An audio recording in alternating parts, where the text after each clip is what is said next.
Yeah, that's pretty good. Quite pleased with that. Go on then, Jude. Your turn.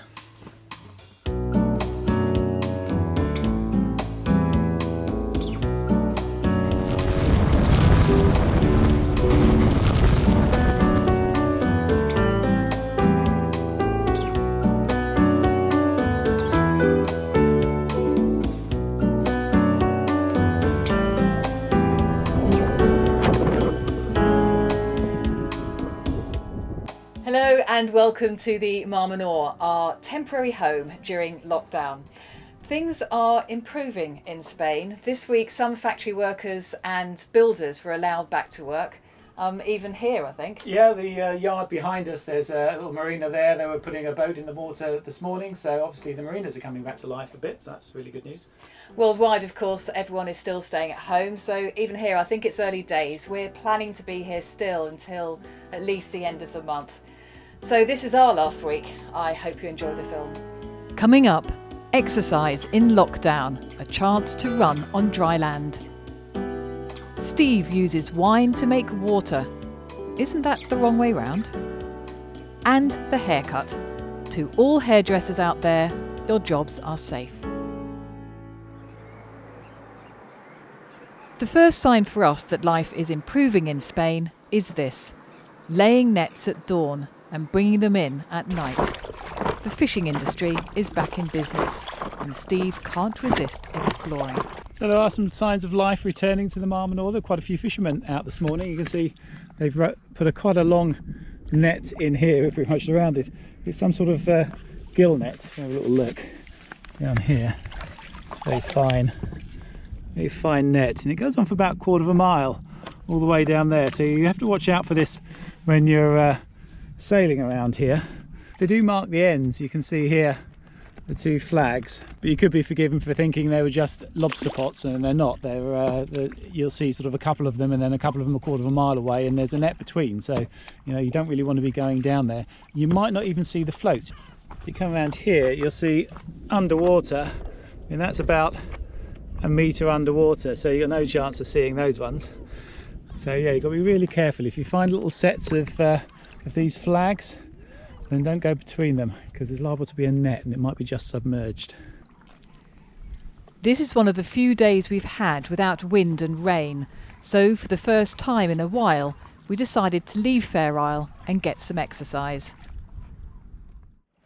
That means a trip to the deserted island, where the plan is to avoid the seagulls and find a good place to run.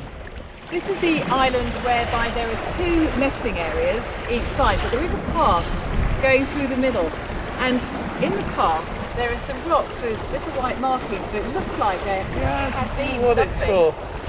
Well, I mean, if we could try and make it a little course. What was she saying? Someone did a marathon in their back garden?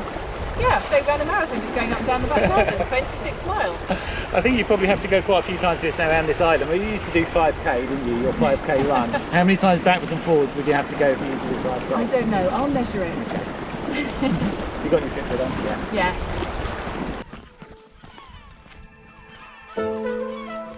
Not really running track type ground though, is it?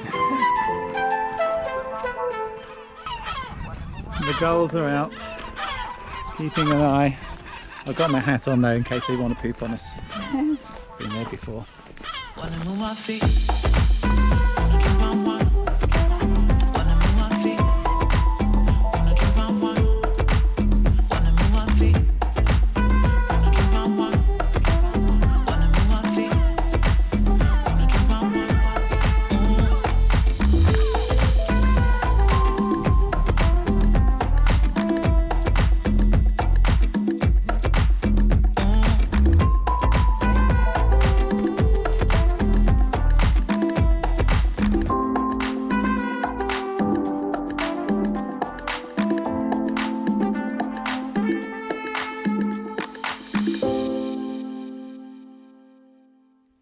Back to the boat for lunch, where we're making the most of fresh local produce, though Steve does draw the line at vegan. You're right, there is cheese in this. So Good, I'm glad to hear it. So we're not vegans, No. but the vegetables round here are fantastic. We're in the veggie centre of the universe. We are. So very happy with that. You hear the seagulls outside. He can smell the food. He knows it's coming, and he thinks we might throw him some. Give you a taste test. Really? I've got the plastic one. Okay. plastic bottle. That was all of €1.59. Excellent. For a bottle. Yeah. And this is our usual, really expensive, almost €5, €4.40 or something. Okay. No, I don't get the proper expensive sort of €10 a bottle stuff. This is. But the thing is, though, Spanish wine is just lovely. So, Yeah, well, the red wine especially, I think, is good. I agree. Okay, so close your eyes. Okay. So I can mix them up. Sorry, I'll look away. Which one's in which?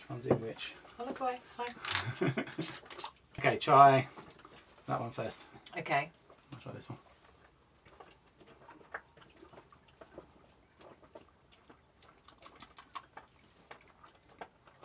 Okay, I've got some water that I can have in between. Tell me which one you prefer. Well, they're just very different, aren't they? This is fruitier. I think I prefer this one. The You fruity prefer that one? one. Yeah. Good. That's that one. Really? Yeah. Excellent. But I actually prefer this one. Do you? But then maybe it's psychological because I knew this was the expensive. Well, not expensive, but this was Okay. 3 times the price of that one. Well, there you go then. I have no taste. Oh, I have cheap taste. Just as well. Cheap date. Excellent. I'm glad we made the best of the day because that night the storm clouds were gathering again. But this time we are ready for them. A bucket to catch water from the Bimini.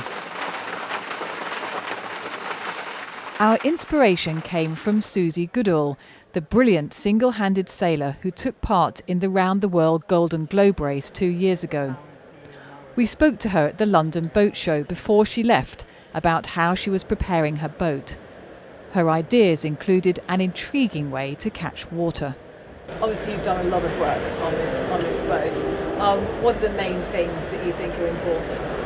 Well, the main things that I've changed are the spray hood, solid hood that I wanted, and the companionway hatch I wanted 100% watertight, and the whole dodger is a water catcher. So in the corners of it, there's 2 little drains. So then moved the water tank filler into the cockpits. So that it's easy, just attach the hoses and straight into the tank. So easy.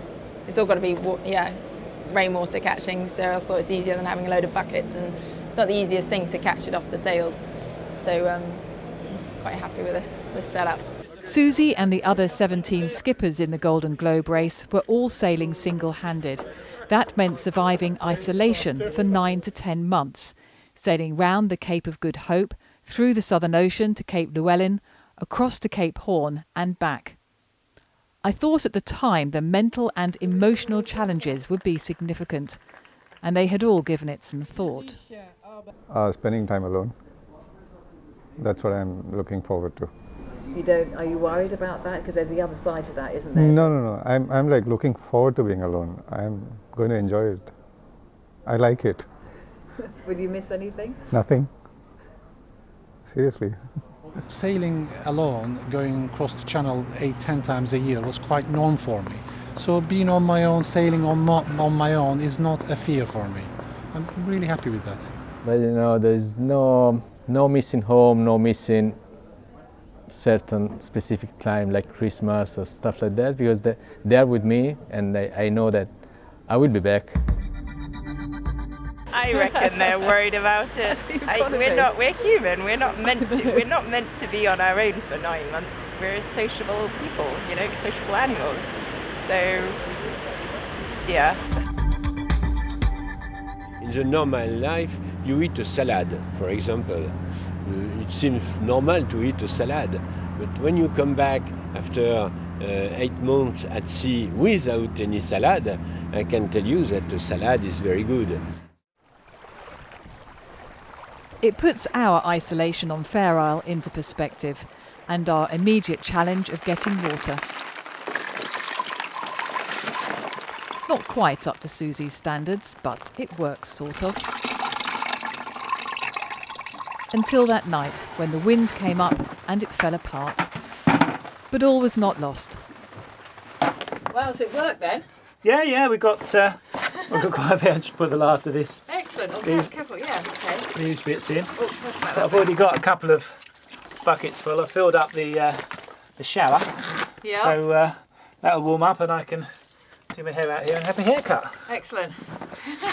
I'll leave it there though. And the wine bottles, the point of that? Oh, it's just holding this in. Oh, okay. It blew around. I had to rejig it because last night it was blowing. So yeah, Right. I put it around here and it's worked better. Okay, That's the cool. problem with this. If it's windy as well, the wind gets it. With sunshine and our solar shower bag full, that means hot water. So the time has come. The hair's got far too long, so I'm going to have to attack it.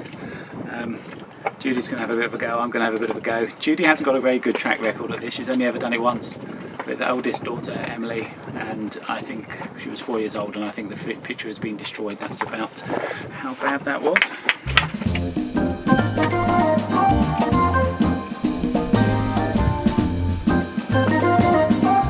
I could tie it up for you.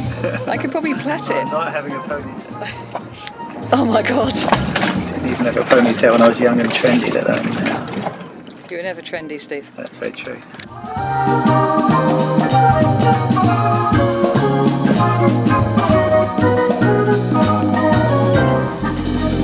It's still warm.